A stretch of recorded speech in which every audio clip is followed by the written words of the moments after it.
प्रश्न सटीक, सफा जवाब, एउटा सिधापनको खोज, सीधा कुरा।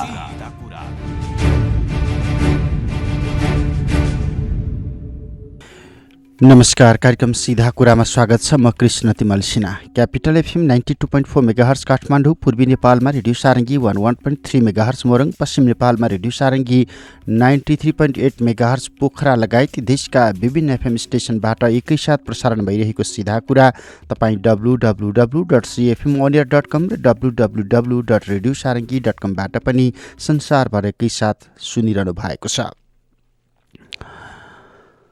श्रोता, कोरोनाको कहर, विश्वव्यापी महामारी, अनिश्चितकालसम्मका लागि लम्बिने परिस्थिति र समग्रमा विश्व स्वास्थ्य सङ्गठनले सचेत गराएको विवरणकै आधारमा भन्ने हो भने कोरोनाको महामारीको तुस अरू 3-4 वर्षसम्म पनि यसै गरी कायम रहन्छ। अब कोरोना सँगसँगै हिँड्ने जीवनशैलीको विकास गर्नुपर्छ, विज्ञहरूले त्यो खालको सुझाव दिइराखेको सन्दर्भमा आज हामी नेपालमा कोरोना संक्रमणको महामारी, जुन विश्वव्यापी महामारीको प्रभाव नेपालमा प्रत्यक्ष रूपमा परिराखेको छ, देखिराखेको छ, विश्व श्रम बजार खुम्चिराखेको छ, विश्वको पर्यटन उद्योग खुम्चिराखेको छ र अझ नेपालले यो वर्ष नेपाल भ्रमण वर्ष मनाउने भनेर पर्यटकीय क्षेत्रमा ठुलो लगानी, विशेष गरी निजी क्षेत्रबाट राज्यको स्रोत साधनहरू समेत परिचालन भएको थियो, लगानी भएको थियो, तयारी भएको थियो। तर यो परिस्थितिमा नेपाल भ्रमण वर्ष सुरु हुँदा नहुँदै कोरोनाको कहरले नेपालको पर्यटन उद्योगलाई थिलो बनाइराखेको सन्दर्भमा समग्रमा अब यो मूर्छित अवस्थामा रहेको नेपालको समग्र पर्यटन उद्योगलाई कसरी बग्र्याउन सकिन्छ, तङ्ग्र्याउन सकिन्छ, विकल्पहरू के हुन सक्छन्, विधिहरू के हुन सक्छन्, विश्वमा जे उपलब्ध छ, हामीसँग जे उपलब्ध छ त्यसलाई हामीले अब कसरी सदुपयोग गर्न सक्छौँ र समग्रमा पर्यटन उद्योगबाट गुमिराखेको 60 लाखभन्दा बढीको रोजगारीलाई पुनर्जीवन दिन सक्छौँ भन्ने एउटा अहम प्रश्नमा आज हामी जोडिन खोजिराखेका छौँ। पर्यटनविद डाक्टर हिमलाल घिमिरे आज हामीसँग संवादमा हुनुहुन्छ। डाक्टर घिमिरे, हजुर, स्वागत छ यहाँलाई। हजुर, नमस्कार। समग्रमा पर्यटन उद्योग हुन त कुनै क्षेत्र पनि बाँकी छैन, तर अलिकति लामो समयसम्म बस्ने प्रभावित भइराख्ने एउटा पर्यटन उद्योग हो। यसमा ठुलो लगानी भएको थियो, निजी क्षेत्रहरूले ठुलो लगानी गरेका थिए, सरकारले पनि गरेकै थियो जसोतसो पर्यटन वर्ष मनाउँदै गर्दाखेरि। तर भएन, झनै मूर्छित हुने अवस्था आयो, झनै विकराल परिस्थिति सिर्जना भयो। अब यो उद्योगलाई कसरी तङ्ग्र्याउन सकिन्छ, के छ विकल्पहरू? किशोरजी, मैले अब यो पर्यटनको अलिकति कुरा गर्नु पर्दा पर्यटन भनेको कस्तो हो भने एउटा एकदमै क्रियाशील क्षेत्र हो, क्रियाशील उद्योग हो। क्रियाशील मैले किन भने पर्यटन भनेको चाहिँ मान्छे घुमेपछि मात्रै पर्यटन हुने कुरा हो नि त, होइन? पर्यटनको चाहिँ सेवा चाहिँ हामीले अहिले जस्तो भर्चुअली पनि गर्न सकिने भयो, अनलाइनबाट गर्न सकिने भयो। जस्तै म होटलमा बस्दैछु, एयरलाइन्सको टिकट किन्दैछु, ट्रेनको टिकट किन्दैछु, बसको टिकट किन्दैछु, रेस्टुरेन्टमा खाना अर्डर गर्छु भन्ने चाहिँ भर्चुअली हुन सक्ने कुरा भयो अनलाइनबाट। तर त्यो सर्भिसलाई कन्ज्युम गर्नको लागि चाहिँ हामी घुम्नै पर्छ, जानै पर्छ, होटलमा गएर बस्नै पर्यो, ट्रेकिङ जानै पर्यो, एयरलाइन्स चढेर चाहिँ एक ठाउँबाट अर्को ठाउँमा जानै पर्यो, गाडी चढ्नु पर्यो, ट्रेन चढ्नु पर्यो। यो चढ्ने भनेको चाहिँ कुरा के हो भन्दा मान्छे एक ठाउँबाट अर्को ठाउँमा चाहिँ हिँड्नै पर्छ, घुम्नै पर्छ, अनि मात्रै पर्यटन सम्भव छ। तर अब अहिले परिस्थिति कस्तो भइदियो त भन्दाखेरि यो कोरोना भाइरसको कारणले मान्छेसँग मान्छे नै डराउनु पर्ने अवस्था बन्यो। हामी आफ्नो घरभित्र मात्रै लकडाउनको अवस्थामा बस्नु पर्यो, घरबाट बाहिर नजाऊ भन्नुपर्ने अवस्था। त्यो सरकारले भन्यो भन्ने मात्रै कुरा रहेन, हामीले नै हाम्रो जीवनलाई चाहिँ कसरी सुरक्षित बनाउने त भन्दाखेरि हामी घरभित्रै बस्नुपर्ने भयो।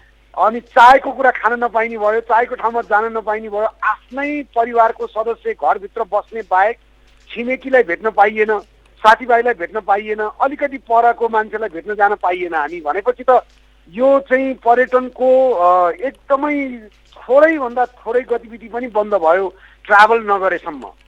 त्यसैले यो क्षेत्रलाई चाहिँ अब यति धेरै ठुलो असर पारेको छ कि अरू क्षेत्रमा त बरु कमसेकम भित्र रूपमा जस्तो एकछिनलाई भन्यो भने कृषि कर्महरू गर्नलाई चाहिँ खासै रोक्नुपर्ने अवस्था छैन नि त। 2 जना 4 जना मान्छे गएर आफ्नो क्षेत्रमा चाहिँ सानो स्केलमा कृषिको काम गर्न मिल्यो, उद्योग धन्दा पनि सानो स्केलमा गर्न मिल्यो। तर पर्यटन भनेको चाहिँ के हो भने रेस्टुरेन्ट चलाउन पनि ट्राभल गरेर जानु पर्यो, आफ्नै घरभित्र रेस्टुरेन्ट हुँदैन, होटल हुँदैन, मान्छे हिँड्नै पर्यो। हो सबै कुरालाई चाहिँ जब घुम्नबाट मान्छेलाई वञ्चित गरियो भनेपछि त पर्यटन चाहिँ पुरै रूपमा बन्द भइरहेको अवस्था छ। त्यसैले अब यो हाम्रो सबैको कसैको पनि बसभित्र नरहेको कुरा भयो नि त होइन। घरभित्र हामी थुनिएर बसेका छौँ, बाहिर नगएसम्म पर्यटकीय गतिविधि हुँदैन भनेपछि अब यसबाट बाहिर आउने उपाय भनेको चाहिँ के हो भने यो कोरोना भाइरसको जुन अहिलेको अवस्था छ, संसारभरिकै पर्यटकीय गतिविधिहरू ठप्प छ। एयरलाइन्सहरू बन्द छन्, एयरपोर्टहरू बन्द छन्, होटलहरू बन्द छन्, रेस्टुरेन्टहरू बन्द छन्। अनि पर्यटकीय गतिविधि हुने जति पनि आकर्षकका केन्द्रहरू थिए ती सबै आकर्षकका केन्द्रहरू नेपालमा मात्र होइन संसारभरि बन्द छ। त्यसैले त्यो बन्द भएको अवस्थाबाट अब यसलाई खुल्ने बनाउने भनेको चाहिँ के हो भने पहिलो कुरो चाहिँ मान्छेहरूको दिमागमा जुन एउटा कोरोना भाइरस प्रतिको चाहिँ एउटा त्रास छ नि, त्यो त्रासबाट बाहिर आउने बन्नको लागि चाहिँ समय लाग्छ। यो कोरोना भाइरस मात्रै होइन, हामीले योभन्दा फरक खालका चाहिँ यो विपत्तिहरूको सामना हामीले बेला बखतमा गर्नै पर्छ। नेपाल जस्तो देशमा त हामीले अझ भन्यो भने त्यस्तो ठुलो विपत्ति धेरै भोग्नु परेको छैन। केही वर्ष अगाडि हामीले भूकम्पको चाहिँ विपत्ति भोग्यौँ भने अरू चाहिँ प्राकृतिक रूपमा हुन सक्ने खालका चाहिँ ठुला विपत्तिहरू हामीले भोग्नु परेको छैन नेपालमा। सानातिना चाहिँ हिमाल चल्न जाँदाखेरिमा अलिकति चाहिँ समस्या आउने अथवा यस्ता कुराहरू हो। तर चाहिँ विदेशको समुद्री तटमा हुने देशहरूमा भन्यो भनेदेखि चाहिँ उहाँहरूले हरेक वर्ष जस्तो चाहिँ ठुला ठुला विपत्तिहरू चाहिँ भोगिरहनु भएको छ। त्यसैले विपत्तिहरू चाहिँ आउँछन्, यिनीहरू विपत्तिहरूको एउटा सर्टेन समय हुन्छ। 1 महिना होला, 2 महिना होला, 6 महिना होला, कुनै कुनै विपत्ति 1 वर्षसम्म नि त्यसको इम्प्याक्टहरू रहन्छ। त्यसैले त्यसपछि चाहिँ यो जसरी पनि समाधान हुनैपर्छ। मान्छेले त्यसलाई समाधान गर्छन् र त्यसलाई चाहिँ एउटा प्राकृतिक रूपमा चाहिँ त्यसलाई नर्मल सिचुएसन हुन्छ नि त्यस्तो अवस्थामा ल्याउने वातावरण चाहिँ बन्छ। तर यो त्यो दिनसम्म हाम्रो यो उद्योग थेगिन्छ कि थेगिँदैन भन्ने एउटा बहस सुरु भएको छ नि। हजुर हो। अब त्यो दिनसम्म चाहिँ मान्छे अहिले त पहिलो कुरो चाहिँ आफू बाँच्न सकिन्छ कि सकिँदैन भन्ने जस्तो अवस्था नि बनिराखेको छ। आफ्नो घरमा चाहिँ राखेका अलिअलि खाद्य वस्तुहरू सकिसके, अलिअलि पैसाको जुगाड जे भएको थियो, ऋण धन अथवा चाहिँ जागिर के गरेर जम्मा गरेको पैसाहरू पनि सकिसक्यो। अब काममा नगइसकेपछि, घरबाट बाहिर निस्कन नपाएपछि के खाएर कसरी बाँच्ने, पहिलो कुरो चाहिँ बाँच्नमा समस्या छ। र हामीले नेपालका सारा मान्छेहरू चाहिँ जो 10 दिन 12 दिन 15 दिन लगाई आफ्नो घर गइरहेको बाटोमा लड्को, तपाईँहरू पत्रकार साथीहरूले त्यो सारा कुरालाई चाहिँ मिडियामा ल्याइदिनु पनि भयो। अब पहिलो कुरो चाहिँ बाँच्न पर्ने अवस्था रह्यो र हिजोआजको चाहिँ अहिले काठमाडौँको चाहिँ अवस्था हेऱ्यो भने मान्छे घरबाट सडकमा निस्कन सुरु गरे। बरु चाहिँ कोरोनाले त बरु मार्छ कि मार्दैन थाहा छैन, 15-20 दिनमा चाहिँ हामी क्वारेन्टाइनमा बसौँला, आइसोलेसनमा बसौँला, बरु चाहिँ केयर गऱ्यो भने बाँच्नेला। तर खानै नपाएपछि के हुन्छ भनेर मान्छे सडकमा निस्कन सुरु गरे। भनेपछि अब सडकमा निस्कन सुरु गरिसकेपछि चाहिँ यसको नेगेटिभ इम्प्याक्ट पनि हामीले हेर्नै पर्छ। ट्राभल त गर्ने, सडकमा त जाने, सरकारको विरोध त गर्ने, तर त्यसले चाहिँ फेरि हामी ठुलो मास स्केलमा चाहिँ यो कोरोनाको भयो भने त्यसको अवस्था योभन्दा अझ भयावह बन्न सक्छ। संसारको अरू भागका चाहिँ देशहरूको तुलनामा नेपालमा वास्तवमा भन्यो भने अहिले दिनदिनै बढेकी त छ, तर चाहिँ असर हेऱ्यो भनेदेखि नेपालमा अलिकति कमै हो। तर पनि अब कम छ असर भनेर हामी त्यो असरलाई चाहिँ वास्ता नगरेर बाहिर जाने अवस्था बनिहालेको अवस्था छैन।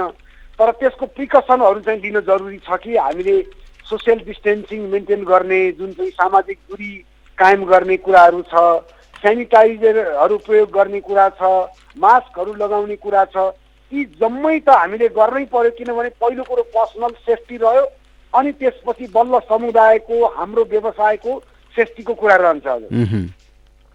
अब यहाँनिर मैले सरकारले जे प्याकेजहरू घोषणा गरिराखेका छ, व्यवसायीहरूले जे अपेक्षा गरिराखेका छन्, नेपाल भ्रमण वर्षको सन्दर्भमा जति लगानी भइराखेको थियो ती सबै कुराहरूलाई तुलना गर्दाखेरि हामी अरू कार्तिक मङ्सिरसम्म यो परिस्थिति जान सक्छ भनेर सरकारले एक ढङ्गले प्रक्षेपण गरिराखेको छ। विश्व स्वास्थ्य सङ्गठनको भनाइ पनि त्यही छ भन्दा समग्र विश्वबाट साहसिक पर्यटक आउनु पर्यो, धार्मिक पर्यटक आउनु पर्यो, मनोरञ्जनात्मक क्षेत्रका पर्यटकहरू आउनु पर्यो, खेल पर्यटकहरू आउनु पर्यो, तर कुनै पनि क्षेत्रको पर्यटकहरू तत्काल आउन सक्ने अवस्था छैन भनेपछि अब यी व्यवसायलाई जोगाउनु पर्यो कि कसरी जोगाउने कि? अब यसमा कस्तो छ भने तपाईँले नेपाल भ्रमण वर्षको सन्दर्भ जोड्नुभयो। नेपाल भ्रमण वर्ष मनाउने भनेर यो 2020लाई चाहिँ जुन सरकारले घोषणा गरेर थालेको थियो, जुन दिन जनवरी 1 चाहिँ घोषणा गर्यो सरकारले, नेपाल सरकारले डिसेम्बर 31 एक दिन अगाडिको रातिबाट चाहिँ चाइनामा कोरोना भाइरस देखिएर चाहिँ संसारभरि यसको चाहिँ अहिले हामीले ट्राभल गर्नको सट्टा कोरोना भाइरसले ट्राभल गरिरहेको अवस्था छ भनेपछि अब यो नेपाल भ्रमण वर्ष त सरकारले नै अहिले फेरि फिर्ता नै लिइसक्यो। अब भ्रमण वर्षको त कुरै रहेन। अब यहाँले भन्नुभएको जस्तो नेपाल चाहिँ हरेक प्रकारको पर्यटकीय गतिविधिको लागि एकदमै उत्कृष्ट गन्तव्य स्थल हो।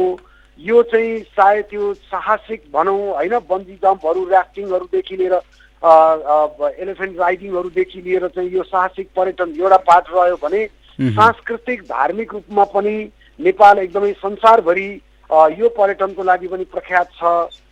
ट्रेकिङ जानको लागि संसारका उत्कृष्ट पर्यटकीय यो तीर्थ के अरे यो ट्रेकिङको लागि जुन चाहिँ पर्यटनदेखि लिएर हिमाल आरोहणदेखि लिएर जम्मै क्षेत्रमा नेपाल संसारकै अगाडिको देश छ पर्यटकीय आकर्षणको दृष्टिकोणबाट। तर अब हामीले अहिले नै संसारभरिका पर्यटक, विदेशी पर्यटक नेपाल ल्याउने परिकल्पना अहिले गरिहाल्ने अवस्था बनेको छैन। अब पहिलो प्रायोरिटी चाहिँ के हो भने नेपाली पर्यटन व्यवसायीहरू, पर्यटन क्षेत्रमा काम गर्ने सङ्घ संस्थाहरू, नेपाल सरकार, पर्यटन बोर्ड र तपाईँ हामी जस्तो चाहिँ पर्यटनमा हामी एक किसिमले भन्यो भने पत्रकार अथवा हामीहरू जस्तो चाहिँ जो विज्ञता राख्ने मान्छेहरू छौँ, हामीहरूले प्रत्यक्ष रूपमा पर्यटनको क्षेत्रबाट हामीले प्रत्यक्ष रूपमा केही फाइदा लिनेवाला छैनौँ हामीले, किनभने हाम्रो ट्राभल छैन, हाम्रो होटल छैन, हाम्रो केही छैन नि त। तर पनि हामीले चाहिँ के हो भने एडभोकेसी गर्नु पर्यो कि सकारात्मक सन्देश लैजानु पर्यो, के गरेर यो पर्यटन व्यवसायलाई चाहिँ धराशायी हुनबाट बचाउन सकिन्छ भन्ने स्ट्राटेजीहरू चाहिँ दिने काम चाहिँ तपाईँहरूको पनि दायित्व हुन्छ, हामीहरूको पनि दायित्व हुन्छ। त्यसैले अब म के भन्छु भने अहिले पहिलो अवस्था भनेको चाहिँ यो कोरोनाको सङ्क्रमणलाई कम गराउनलाई चाहिँ सोसियल डिस्टेन्सिङ मेन्टेन गर्ने जुन चाहिँ सामाजिक दूरी कायम गरेर यसलाई पहिलो कुरो चाहिँ कन्ट्रोलमा ल्याउनै पर्यो। हामी घरबाट बाहिर निस्कने वातावरण बनाउनु पर्यो। तपाईँ आफ्नो घरबाट तपाईँको टोलमा जाने वातावरण त पहिलो बन्नु पर्यो नि त, होइन? हामी आफ्नै टोलमा घुम्ने अवस्था छैन, पसलमा जान चाहिँ किन्नलाई चाहिँ जाने अवस्था छैन, खुम्चिएर बस्नु परेको छ। अलिकति पर त्यसपछि बिस्तारै अलिकति पर कमसे कम चाहिँ हामी काठमाडौँकै कुरा गऱ्यो भने काठमाडौँको चाहिँ अलिकति पर गएर काठमाडौँलाई निहाल्ने, चाहे त्यो चन्द्रगिरी हिल्समा अलिकति डाँडामा गएर हुनसक्छ अथवा चाहिँ नगरकोटमा होला अथवा अलिक पर गएर चाहिँ के रहेछ त यो अथवा पशुपति नै होला, स्वयम्भू नै होला, ती ठाउँमा गएर चाहिँ हामीलाई नै निहाल्ने वातावरण पनि बनेको छैन कि अहिले। त्यसैले पहिलो कुरो चाहिँ हामी घरबाट बाहिरसम्म जाने वातावरण बन्नु पर्यो। जानको लागि चाहिँ के हो भने हामीले प्रत्यक्ष रूपमा पहिलो चाहिँ आफ्नो व्यक्तिगत सुरक्षा चाहिँ गर्नै पर्यो, सेनिटाइजर युज गर्ने, मास्क युज गर्ने, अनि त्यसपछि चाहिँ सोसियल डिस्टेन्सिङ कायम गर्ने गरेर हामी घरबाट निस्कने वातावरण बनोस्। अनि बिस्तारै हामीले आन्तरिक पर्यटकहरूलाई आफ्नै देशभित्र घुम्ने, आफ्नै जिल्लाभित्र घुम्ने, आफ्नै नगरपालिका, गाउँपालिका, महानगरपालिकाभित्र घुम्ने वातावरणको सृजना पहिलो चाहिँ गर्नु पर्यो। त्यसले चाहिँ कमसे कम घरबाट अलिकति बाहिर गइसकेपछि हामी घुम्ने वातावरण त मैले भने हिँडेर मात्रै सम्भव हुँदैन, अलिकति ट्राभल गर्नको लागि चाहिँ यो त्यो खालको सहजता त हुनु पर्यो हैन। सहज रूपमा चाहिँ यातायातको साधनहरू कसरी हुन सक्छन् त उपलब्ध भन्दा एकैचोटि मास ट्राभल गर्ने अवस्था छैन अहिले, हैन? पब्लिक ट्रान्सपोर्टलाई अहिले नै खोलिहाल्ने अवस्था बनेको छैन। कमसे कम चाहिँ के हुन सक्छ भने सरकारसँग नियन्त्रणभित्र रहेको केही ट्राभलहरू जो छ नि, जस्तै टुरिस्ट सर्भिस मात्र, टुरिस्टलाई मात्रै सर्भिस दिने गरी सञ्चालनमा आएका ट्राभल कम्पनीहरूका चाहिँ गाडीहरू सबै थन्किएर बसेका छन्। तिनीहरूलाई सम्म कमसे कम चाहिँ बाहिर लैजाने वातावरण हुन सक्ला। अनि यातायात हाम्रो चाहिँ जुन साझा यातायात छ, साझा यातायातमा थन्केर बसेका बसहरू हुन सक्छन्, आर्मी पुलिसका गाडीहरू हुन सक्छन्। यिनीहरूलाई चाहिँ पहिलो कुरा चाहिँ सेनिटाइज गरेर आश्वस्त पार्नु पर्यो कि म यो बसमा यो गाडीमा चढ्दाखेरि म सुरक्षित छु, यो डिसइन्फेक्टिएट गरेको छ, यसमा चाहिँ सेनिटाइज गरेको छ, सुरक्षित छ भन्ने भान दिन सकेर चाहिँ अलिअलि नियन्त्रित रूपमा आधी गाडीमा मात्रै भने पनि मान्छेहरू चाहिँ ट्राभल गर्ने वातावरण चाहिँ सरकारले बनाइदियो भने कमसे कम आन्तरिक पर्यटनबाट हामीले सुरुवात गर्नुपर्छ। 6 महिना अगाडि त हामीले चाहिँ बाह्य पर्यटनको परिकल्पना गरिहाल्ने अवस्था छैन। भनेपछि आन्तरिक रूपमा आफ्नै देशभित्र हजुर आन्तरिक रूपमा अब आन्तरिक आर्थिक गतिविधिहरू त्यही अनुसारको हुनु पर्यो नि। हामी जुन रूपमा अहिले लकडाउनै उल्लङ्घन गरेर बाँच्न त पर्यो भनेर सडकमा गइराखेको परिस्थिति छ। आखिर घुमन्ते पुस्ता पनि यही पुस्ता त हो नि। हजुर हो। भनेपछि यो पुस्तालाई चाहिँ आकर्षित कसरी गर्न सकिन्छ, जसलाई कम्तीमा थानकोटको माथिसम्म भएरी जाऊ, नगरकोटको माथिसम्म भएरी जाऊ, धुलिखेलसम्म पनि जाऊ, त्यहाँका पर्यटन व्यवसायीले केही राहत पाउँछन् भन्दै गर्दाखेरि अब त्यो पर्यटक लक्षित ती पूर्वाधारहरूमा नेपालीहरूका लागि आकर्षित गर्ने खालका कार्यक्रम नहोलान् अथवा सुविधा नहोलान्, सेवा त्यही अनुसारको होला, फेरि महँगो होला। अब उता व्यवसायीहरू पनि मैत्री बन्नु पर्यो, यता घुमन्ते पुस्ता पनि त्यही ढङ्गबाट तयार हुनु पर्यो नि त। फेरि दुइटै तयार देखिँदैन। हो हाम्रो चाहिँ कस्तो भइरहेछ भने अब एकैचोटि कोरोना भाइरस आइसकेपछि सबै कुरा लकडाउन भयो। लकडाउन भएपछि चाहिँ सबै घरभित्र थन्केर बसेको छन्। त्यसको चाहिँ तयारी जुन ढङ्गले गर्नुपर्ने थियो त्यो तयारी हुनै सकेको छैन। त्यसको त प्रोटोकलहरू बन्नु पर्यो, कार्यविधिहरू बन्नु पर्यो नि त। अब मान्छेलाई चाहिँ हामीले अब होटल छ, रेस्टुरेन्ट छ, ताला लगाएर राखेको छ, 3 महिनादेखि चाहिँ त्यहाँ बन्द गरेर राख्दाखेरिमा चाहिँ स्टाफहरू होटल छोडेर रेस्टुरेन्ट छोडेर चाहिँ घरसम्म हिँडेर गइसके। अब भनेपछि त्यो ठाउँमा चाहिँ अहिले चराले चाहिँ बिस्ट्याएको होला, मुसा दौडेको होला, झार पलाइसक्यो होला नि त ती ठाउँहरूमा हामीले सर्भिस दिने ठाउँमा त। भनेपछि चाहिँ त्यो ठाउँ सुरक्षित छ, म त्यहाँ जान मिल्छ, त्यहाँ जाँदाखेरिमा मैले सुरक्षित खालको हाइजिन होइन स्वास्थ्यवर्धक खानेकुरा खान पाउँछु भनेर आश्वस्त नगर्ने हो भने त कोही पनि पर्यटक जाँदैन नि त। घरबाट खानेकुरा बोकेर त्यहाँ घुम्न किन जाने, सम्भवै हुँदैन। त्यसैले यो कारणले गर्दाखेरिमा मैले अघि भने कमसे कम घरबाट निस्किएर हामी हाम्रो टोलसम्म घुम्ने, टोलभन्दा अलिकति परसम्म घुम्ने वातावरण चाहिँ पहिलो बन्नु पर्यो। अनि त्यहाँ गएर चाहिँ रेस्टुरेन्टमा चाहिँ चिया पाकिरहेको छ, कफी पाकिरहेको छ, एउटा ब्रेड पाकिरहेको छ भने कमसे कम त्यो चाहिँ खाने वातावरण बन्ने अवस्था त त्यो व्यवसायीहरूले बनाइदिनु पर्यो नि त। अनि मात्रै पो मान्छे चाहिँ जान सक्छन्, नत्र भनेदेखि त खान नपाइने हो भने कसरी ट्राभल गर्ने। त्यही मैले भने कि अल्टरनेटिभ उपाय भनेको चाहिँ कमसे कम मास ट्रान्सपोर्ट नभए पनि सरकारसँग नियन्त्रित भएका जति पनि ट्राभल अप्सनहरू छन् नि, यो चाहिँ साझा यातायात हुनसक्छ, आर्मी पुलिसका गाडीदेखि लिएर यो टुरिज्म सेक्टरमा ट्राभल कम्पनीहरूले राखेका गाडीहरूलाई मात्रै चाहिँ एकदमै सेनिटाइज गरेर अनि आश्वस्त पारेर चाहिँ यो गाडी तपाईँहरूले चढ्नुहोस्। अब चढ्दाखेरिमा पनि हरेकले सेनिटाइजेसन आफ्नो हातमा बडीमा गराउने, सोसियल डिस्टेन्सिङ कायम गर्ने, मास्क लगाउने, यो सबै गरेर सानो स्केलमा अब हामी नागरिक पनि सचेत हुनै जरुरी छ। अब सबैलाई के भइरहेछ भने 2-2.5 महिनासम्म घरमा थुनेर राख्दाखेरिमा चाहिँ एक दिन यो कोरोना कन्ट्रोल भयो, ल ट्राभल गर भनेर भन्यो भनेदेखि चाहिँ सिचुएसन के होला भन्नु न। यो सिटी कति धेरै मान्छे सडकमा निस्कन्छन् होला भन्नु। यति प्रेसरमा छन् कि त्यो सिचुएसन आएको दिनमा मैले एउटा सर्वे पनि गरेको थिएँ यो 1-1.5 महिना अगाडि कि तपाईँ यो कोरोना भाइरस सल्भ भयो र तपाईँ घरबाट निस्कन पाउनुहुन्छ भन्यो भने के गर्न चाहनुहुन्छ, सबभन्दा पहिलो कुरा के गर्न चाहनुहुन्छ भनेर मैले एउटा प्रश्न पनि सोधेको थिएँ यो सोसियल मिडियामा। अनि धेरै मान्छेहरूले रिप्लाई गर्दा के छ भने म ट्राभल गर्न चाहन्छु। विदेशीहरूले पनि लेखे I want to come to Nepal, I want to visit Nepal लेखिरहेछन्। लेख्न चाहिँ उहाँहरू सबैजना घरबाट बाहिर जान चाहनुहुन्छ। भनेपछि घरबाट बाहिर जाँदाखेरिको सिचुएसन के होला त? काठमाडौँको चाहिँ तपाईँको 30-40 लाख मान्छे सडकमा निस्कियो भने के होला भन्नुहोस् त? त्यो खालको पूर्वाधार पनि छैन, तयारी पनि छैन, हामीलाई समस्या हुन्छ। अब यहाँनिर अलिकति हामीले नागरिकलाई पनि सचेत गराउनु जरुरी छ र यो जति पनि स्टेक होल्डर सर्भिस प्रोभाइडर छ उहाँहरूलाई पनि सचेत गराउनु जरुरी छ कि सानो स्केलमा भए पनि कमसे कम मान्छे बिस्तारै चाहिँ ट्राभल सुरु गर्ने।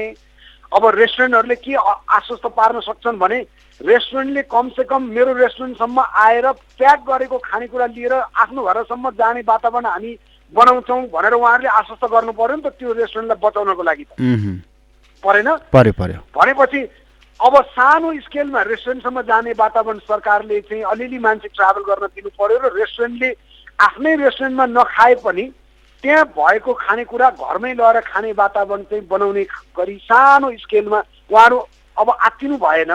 यो हरेक कुराको मैले अघि भने एउटा आयु हुन्छ भनेपछि चाहिँ 2 महिना 3 महिना 4 महिना रेस्टुरेन्ट मात्रै होटल मात्रै बन्द भएको होइन नि त, सारा स्कुल पनि बन्द भएको छन्, फैक्ट्रीहरू पनि बन्द भएको छन्। कृषिमा उत्पादन गरेका नागरिकहरूका चाहिँ कृषि उपजहरू बजारसम्म नपुगेर चाहिँ खेतबारीमै सडेर गइरहेको छन्। हरेक क्षेत्रमा यसले असर पारेको छ नि त। एयरलाइन्स बन्द छ, एयरपोर्ट बन्द छ होइन, त्यसको भाडादेखि लिएर सारा कुरा छ। मान्छेमा चाहिँ तनाव छ, मेरो चाहिँ यो बिजनेस चौपट भयो भनेर हरेकलाई छ। त्यसैले चाहिँ हामीले अलिकति धैर्य धारण त गर्नै पर्छ, 2 महिना 3 महिना 4 महिना, तर पनि यसलाई बचाउने आधार पनि सरकारले चाहिँ बनाइदिनु पर्न चाहिँ। किनभने होटल चाहिँ 6 महिना बन्द भयो भनेदेखि त के होला अवस्था, रेस्टुरेन्ट त्योभन्दा पनि ठुलो एयरलाइन्स कम्पनीमा त्यत्रो ठुलो लगानी छ, एयरलाइन्स बन्द हुँदाको अवस्था भनेको त्यसको झन् भयावह अवस्था छ। त्यसैले अब मैले के चाहन्छु भने जस्तै डोमेस्टिक एयरपोर्टहरू अब खुल्नुपर्छ। कमसेकम नेपालभित्र चाहिँ मान्छेहरूले त्यसलाई चाहिँ चाहिने जुन बेसिक रिक्वायरमेन्ट छ त्यो चाहिँ ट्राभल कम्पनीले, एयरलाइन्स कम्पनीले, सरकारले बनाइदिनै पर्छ। कमसेकम डोमेस्टिक एयरपोर्ट र जुन जुन सिटीमा जान सक्ने सम्भावना छ त्यहाँसम्म ट्राभल गर्ने वातावरण चाहिँ अब बनाउँदै जानु पर्यो नि त। अब जस्तो अन्तर्राष्ट्रिय विमानस्थल नखुल्दासम्म त त्यो सम्भावना नरहला, तर अहिले विशेष गरी तपाईँको अध्ययन, तपाईँको विद्यावारिधीको क्षेत्र पनि भएको हिसाबमा मैले धार्मिक पर्यटनसँग लगेर अलिकति जोड्न चाहिँ लगभग अन्त्यमै छौँ। चीनमा पनि ठुलो प्रभाव छैन, नियन्त्रणमा आइसकेको छ। जापानमा पनि ठुलो प्रभाव छैन, नियन्त्रणमा आइसकेको छ। थाइल्यान्डको अवस्था पनि हामीले त्यही देखिराखेका छौँ। जहाँबाट नेपालमा पर्यटकहरू, धार्मिक पर्यटकहरू अरू धेरै आउन सक्छन्, महँगा पर्यटकहरू भनेर हामीले विगतदेखि भनिराखेका हौँ। त्यो क्षेत्र अहिले सामान्य छ, त्यहाँबाट नागरिकहरू घुमफिरका लागि निस्किन तयार छन् र हामी पनि उच्च जोखिमको अवस्थामा छैनौँ भनेदेखि हामीले सतर्कता अपनाएर ती र त्यस्ता मुलुकहरूबाट आकर्षित गर्न सक्ने आधारहरू छैनन्? एकदमै छ। अब मैले अघि भने पहिलो कुरो चाहिँ आन्तरिक पर्यटक नै हो। मैले भने आन्तरिक पर्यटकलाई चाहिँ घुम्ने वातावरण बनायो भनेदेखि बल्ल चाहिँ है त्यहाँ आन्तरिक पर्यटकहरू चाहिँ नगरकोट जान थालेछन्, पोखरा जान थालेछन्, चितवन जान थालेछन्, लुम्बिनी जान थालेछन् भन्ने मेसेज बिस्तारै बाहिरतिर जान्छ। त्यसैले पहिलो कुरो चाहिँ आन्तरिक पर्यटकलाई नै हामीले पहिलो प्रायोरिटी दिनु पर्यो।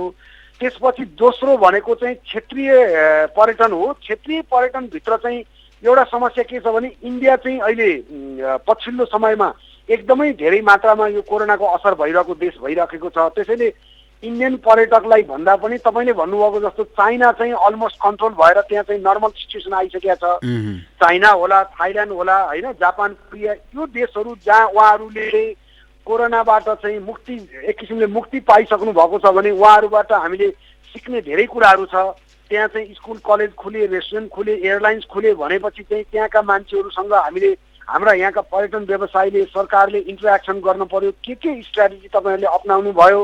अनि कमसे कम चाहिँ त्यहाँ तपाईँले भन्नुभएको जस्तो त्यहाँका नागरिकहरू चाहिँ सानो स्केलमा हुन सक्छ नि त।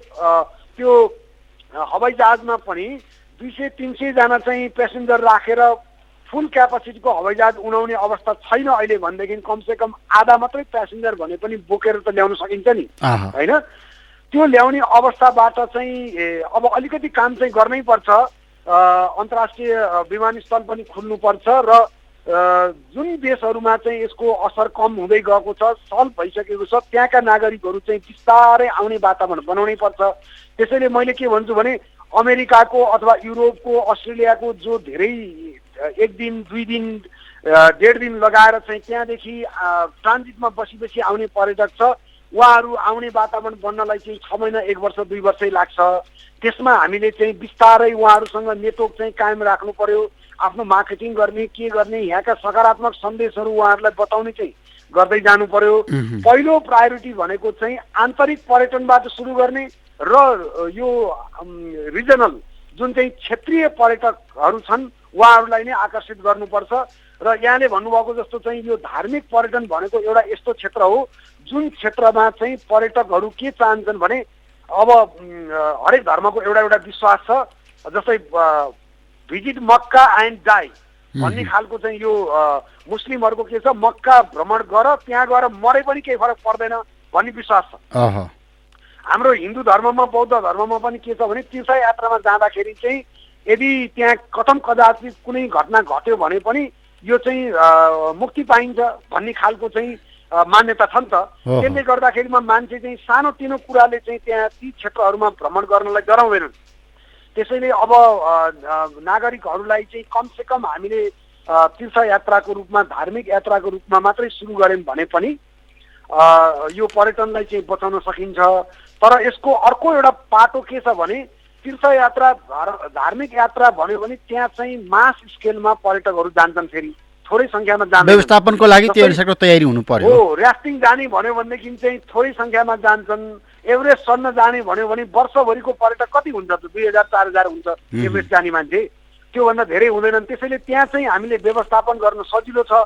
हामीले चाहिँ पशुपतिनाथमा चाहिँ ल दर्शन गर्न आऊ भन्यो भने 10,000को सङ्ख्यामा मान्छेहरू जान्छन् नि त, होइन? त्यसैले त्यो 10,000को सङ्ख्याका मान्छेहरू त्यहाँ जाँदाखेरिको चाहिँ त्यसको व्यवस्थापनको पक्ष चाहिँ त्यत्तिकै महत्त्वपूर्ण छ। अहिले चाहिँ सोसियल डिस्टेन्सिङ मेन्टेन गर्ने र सेनिटाइज गर्ने जुन अवस्था छ त्यो चाहिँ हरेक पर्यटकीय आकर्षणमा, हरेक धार्मिक स्थलमा त्यो सम्भावना छ कि छैन त?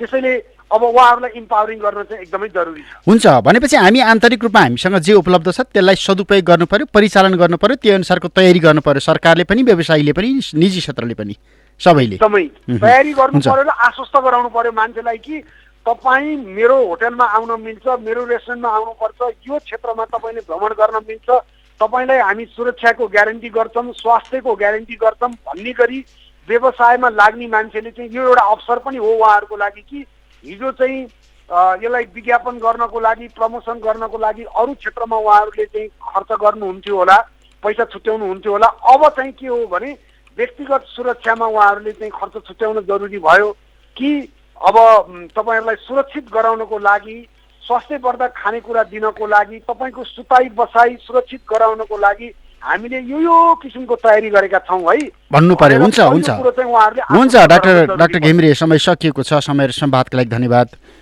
पर्यटनविद डाक्टर हिमलाल घिमिरे समग्रतामा विश्वव्यापी महामारी कोरोना भाइरसका कारण थिलो बनेको नेपालको पर्यटन उद्योगलाई जीवन्त राख्नका लागि अथवा मर्न नदिनका लागि, बग्न्याउनका लागि, तङ्ग्याउनका लागि सरकारले के गर्नुपर्छ, व्यवसायीको भूमिका के हुन्छ, हामी आन्तरिक पर्यटन परिचालनबाट यो क्षेत्रलाई जोगाउन सक्छौँ कि सक्दैनौँ? यो एउटा अहम प्रश्न हो, किनकि समग्र पर्यटन उद्योगमा 60 लाखभन्दा बढी नागरिक बेरोजगार भए भन्ने तथ्यका आइरहँदा यसले भोलिका दिनमा थप समस्या सिर्जना गर्ने अवस्था छ। यही सन्दर्भमा केन्द्रित रहेर संवाद गऱ्यौँ। समय र संवादका लागि पर्यटनविद डाक्टर हिमलाल घिमिरेलाई फेरि पनि धन्यवाद दिन्छु। प्राविधिक मित्र रमेश भण्डारीका साथमा कृष्ण तिमल सिन्हा। सिधा कुराबाट बिदा हुन्छु। नमस्ते।